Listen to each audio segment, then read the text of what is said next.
stand by.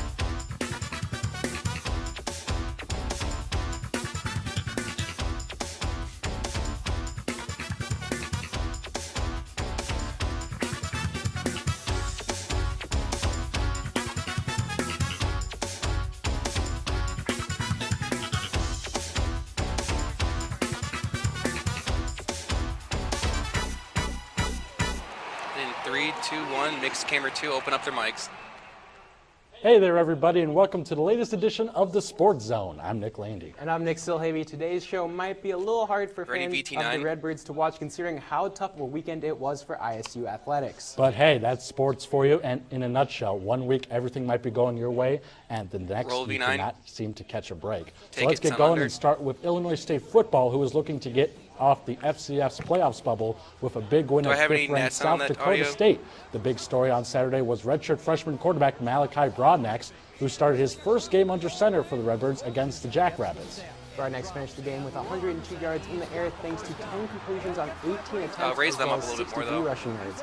But South Dakota State won the game in overtime 27-24 thanks to a game-winning 43-yard field goal by Chase Vinatieri in Nope. the extra CG. frame. Now Good with up. a two-game losing streak on their Out. hands, the 6-4 Redbirds will try to boost their playoff chances on Saturday when they host second-ranked North Dakota State on Saturday at noon at Hancock Stadium in what will be their regular season finale. And take camera 2. Meanwhile, both the Illinois State men's and women's basketball teams tipped off their seasons on Saturday, trying to start on a high note. The men's team was in the Sunshine State to take on Florida Gulf Coast, and despite entering the game with a lot of injuries, the Redbirds in. still put on a tough fight. However, that fight was not enough as the Redbirds lost to the Eagles 98-87. Junior Keyshawn Evans led all scorers with 28 points, which included 7 made three-pointers, while fellow junior Phil Fain had 24 points. But Florida Gulf Coast used a 10-0 run in the second half to grab the lead for good against the Redbirds. ISU's next game will be at 10:30 on Read Thursday out. morning against one of the last season's Final Four qualifiers, South Carolina, in the Puerto Rico tip-off at Myrtle Beach. Now, meanwhile, the women's team was in Michigan to play Oakland on Saturday in the first official Read game in. for new head coach Kristen Gillespie. And Oakland spoiled Gillespie's debut Ready, by V8. beating the Redbirds 64-43. Junior transfer Simone Goods had a big first game for the Redbirds as she posted a double-double after scoring 22 points and grabbing 11 rebounds. While ISU kept it close for much of the contest, Oakland grabbed its first double-digit lead near the end of the third quarter and never looked back. Illinois State has its home Read out. opener on Wednesday night for its next game, which will be against Northern Kentucky. Tip-off is set Roll for V8. 7. Mix. Ready, camera 1.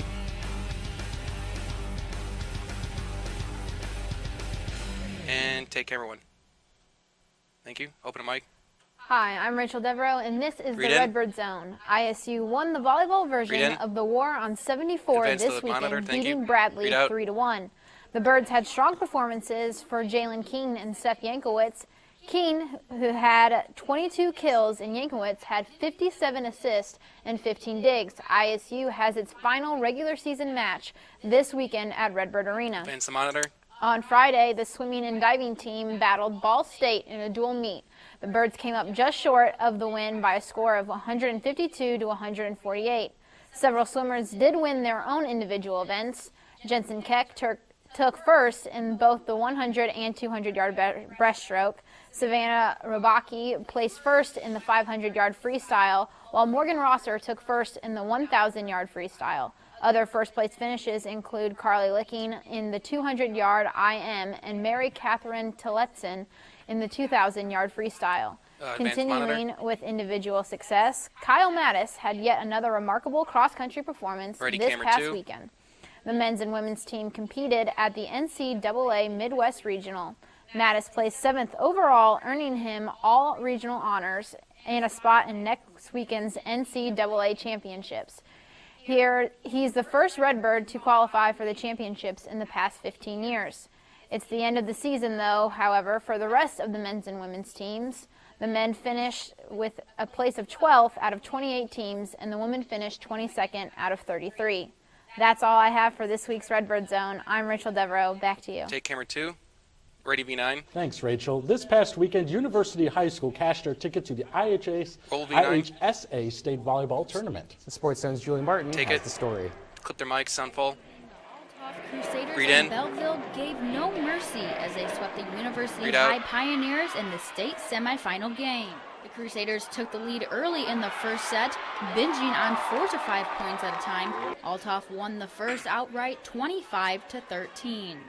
As a team, we haven't been on this stage before, so we were trying to avoid that first set as much Read as in. possible. Where it's just for whatever reason you're not playing the true volleyball that you're Read used out. to. And so looking back, we probably regret that first set. In the second, the Pioneers came with a few aces in mind. U-High trailed most of the game, however, was able to close the gap 22-21 before the Crusaders took off and ended the game 25-21. Libero Amber Juarez says this loss only prepared them for the next step in the tournament. Second set, we started to come back. We started to get used to the environment and playing more of our Read own in. game, so we're hoping to pick up a little bit where we left off tomorrow and leave out that Read first out. set. This is the first time Read in in. 17 years the Pioneers have made an appearance here Read at out. the state tournament. And this year they're hoping to bring home a title. For TV10, I'm Julie Martin. Take camera 2, open our mics. The Pioneers took on St. Viator the next day for a third-place matchup. Now, as Illinois State football has to wait a few more weeks to find out if they will be in the FCS playoffs, the same can't be said for Illinois Wesleyan. Read in. That's because IWU learned on Sunday that they will be in the NCAA Division III playoffs after finishing the season with a record of 9-1. The fourth-seeded Titans will host 5-seed Case Western Reserve on Saturday at Tucci Stadium. Kickoff will be Read at out. noon. Ready, V8. Now, the Flying Aces' official home opener was on Friday night, and it was their first home game after playing 11 straight games away from Grossinger Motors Arena to open the season. The Sports Zone's Nick Roll Sadowski V8. has more on the story. Take it. Clip their mics. Read in. Bloomington hockey is Read finally out. back in town. The Central Illinois Flying Aces hosted their home opener against the Youngstown Phantoms. The Flying Aces started strong by going up 1-0 with a goal from Kyler Head in the first period. They grabbed a 2-goal lead with a goal from Drew Elser in the second period. The Aces' lead wasn't for long as the Phantoms would knot the game up at 2 goals apiece in the third. Head's goal was the first of his USHL career. Coach Mike Watt said he liked what he saw from Head. He's a big kid with a heavy shot, and he Read brings in. a physical presence to the lineup, and I think that's something tonight that he did very well. Read was, out. He was hard on pucks, he was able to protect pucks, and really work down low. 3 periods and an overtime wouldn't be enough for both teams as they went to a shootout. The Phantoms ended up topping the Aces in said shootout and took the game 3-2. After an unfortunate Read shootout in. loss Friday night, the Flying Aces look to take the negatives from this Read out. game and use them as motivation for the rest of the season. For TV10 News, I'm Nick Sadowski. Take camera 2. Ready, Mac The Low. Aces also beat the Dubuque Fighting Saints in overtime 6-5 on Saturday in Bloomington. Ready, The next V9. game will be at 6:05 on Saturday night when they take on Team USA in Michigan. Coming up Roll next, Mac we'll Low. give you the highlights from some of the biggest games that happened over the weekend. Roll And V9. I will be in the Smack Lab to see what's trending Mix. in the world of sports. Stay with us. Clip their mics, Mac full, ready BT7. And in 3, 2, 1, mix and roll BT7 sound full.